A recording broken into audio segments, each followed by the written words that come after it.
when you have an idol like Ganesh or Shiva or Buddha, it's good to put your attention on these things because these represent a state of consciousness. And so by flowing your attention to them, you can learn to achieve that state of consciousness. But the idea of Ganesh, the idea of Shiva, is not an independent reality from you. Okay? It is a power within you. And you externalize it because you can't accept right now that it's you.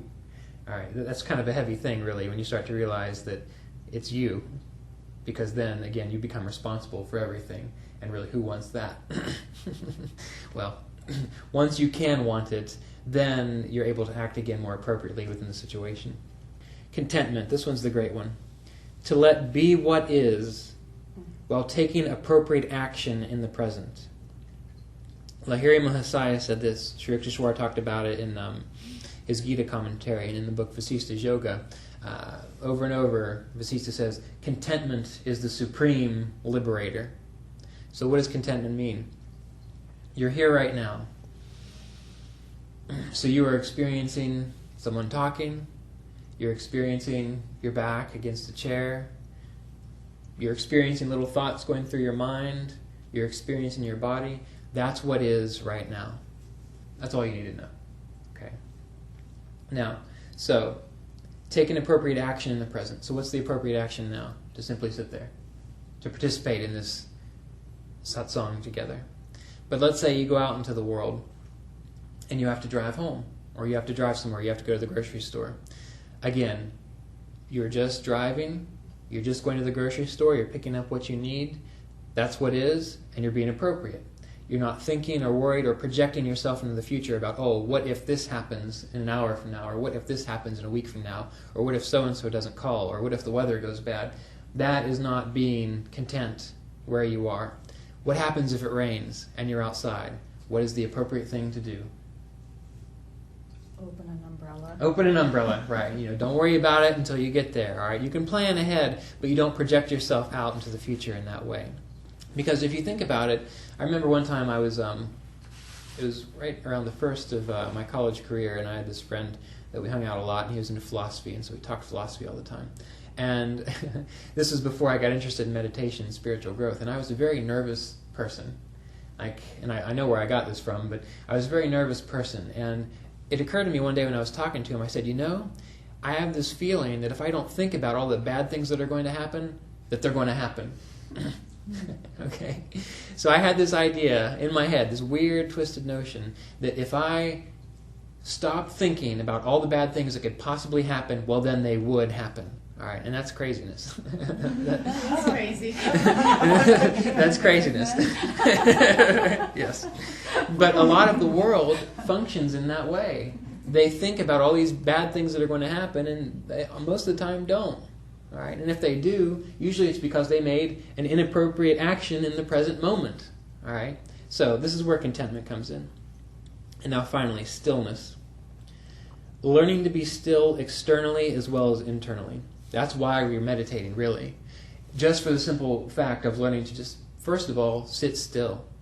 Okay? To be able to be in one place, stay there. Once you can do that, then you can direct your attention within. Exercise, hatha yoga practice, the reason we do these things is so that our body can use up the energy that needs to, whatever nervous energy might be in there, first off, to kind of get rid of that. Secondarily, to strengthen the body so that when we're sitting there, we can maintain control of the body. Aches and pains don't come in. We don't get distracted in that way. Before I got involved in yoga, and even thinking about exercise, really, when I would sit to meditate, it was kind of painful for me. I'd sit there and my back would hurt, or I'd get a kink in my neck or whatever it might be. And so it was by strengthening my body that I was able to do this. All right. Secondarily, in this book I've been reading called Cosmic Consciousness, it was written in the very early 1900s, and it's case studies of people who've experienced illumination of consciousness and what their life was like to help experience that. And they weren't all yogis. In fact, I don't think one of them that I've read yet that has been a yogi within this book. But one of the things that has been mentioned is that, first of all, the moral character is usually highly developed in someone who experiences cosmic consciousness. which means they know what to do, they know how to be appropriate in the moment. All right. So first of all, the moral character. Now, if the moral character is strong, that means there's not a lot of going back and forth about, well, should I do this or should I not do this? Because the moral character is strong. They know what to do and what not to do. You don't have to think about it. Okay. If they decide that they're not going to eat sugar, and someone says, "Well, do you want a donut?" They don't sit there and say, "Oh, well, maybe I could have one this time," or "Do you think it would be a bad?" They just say, "No, I'm not going to have a donut," because they have already decided, morally speaking, I'm not going to eat sugar. Okay. Now, this creates stillness inside because you don't have to think about things so much. Now, the next thing that was indicated was typically people who experience this liberation of consciousness or cosmic consciousness, they're typically physically fit, which means that they have, their bodies are strong, their bodies are vital, and their bodies are healthy. Now, not everyone has that within this experience, but they're just saying that within the context of experiencing cosmic consciousness across the board, most people were physically fit in some way. All right. And when we're practicing meditation, doing pranayama, breath awareness, we are developing our breathing capacity, we are developing our nervous system. And so by doing this, the body is able to simply be still, be at peace, and to exist. And what I've been realizing lately is that when I most readily experience superconsciousness or just a oneness state, it is typically when I'm not trying to do anything, when I'm not trying to go through meditation, this technique, I want to do it for this amount of time, really forcing my way through it. It's really when I'm just sitting there and I've decided to relax, but remain alert and watch. Just watch what's happening. Okay. Now the meditation practice, that's to develop your willpower so you can stay up, so you can stay awake and alert and keep your attention in the higher brain centers. But once you learn how to do that, you don't have to keep doing it. Again, remember, it's like acting like a third grader when you're really in 8th grade. When you can remain awake, alert, and just simply observe and be there, then you're content, you're still, and the process occurs naturally.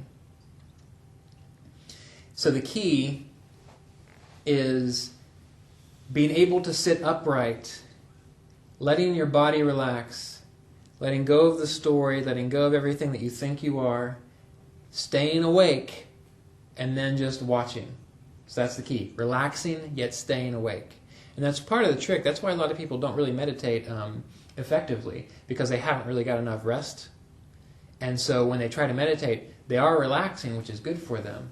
But you see, they really need just sleep. They really need more rest.